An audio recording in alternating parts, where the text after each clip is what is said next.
संभल कर सुनिए, कहीं ये आवाज़ आपका दिल न बदल दे।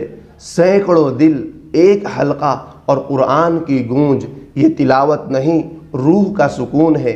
एक बार सुनकर देखें, आंखें खुद ब खुद नम हो जाएगी।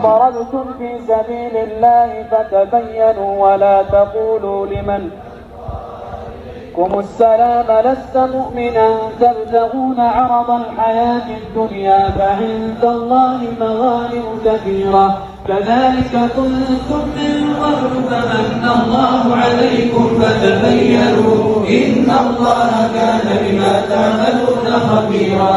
لا يستوي القاعدون من المؤمنين غير أولي الضرر والمجاهدون في سبيل الله بأموالهم وأنفسهم. فضل الله المجاهدين بأموالهم وأنفسهم على القاعدين درجة وكلا وعد الله الحسنى.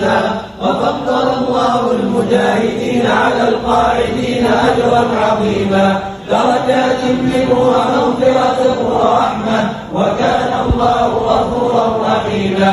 إن الذين توفاهم الملائكة ظالمين أنفسهم قالوا فيما كنتم قالوا كنا مستضعفين في الأرض قالوا ألم تكن أرض الله واسعة فتهاجروا فيها فأولئك مأواهم جهنم وساءت مصيرا. إلا المستضعفين من الرجال والنساء والولدان لا يستطيعون حيلة ولا يهتدون سبيلا فأولئك عسى الله أن يعفو عنهم وكان الله غفورا غفورا.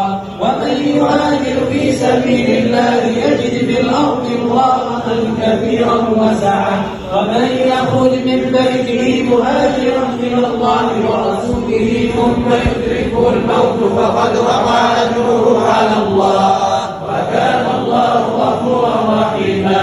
وإذا ضربتم في الأرض فليس عليكم جناح أن تقصروا من الصلاة إن خفتم أن يفتنكم الذين كفروا إن الكافرين كانوا لكم عدوا مبينا. सुबहान अल्लाह। उम्मीद है इस पाक कलाम ने आपके दिल को वो सुकून बख्शा होगा जिसकी हम सबको तलाश है। कमेंट में सुबहान अल्लाह लिखकर अपनी मोहब्बत का इजहार करें, इससे वीडियो की रीच बढ़ती है। शुक्रिया।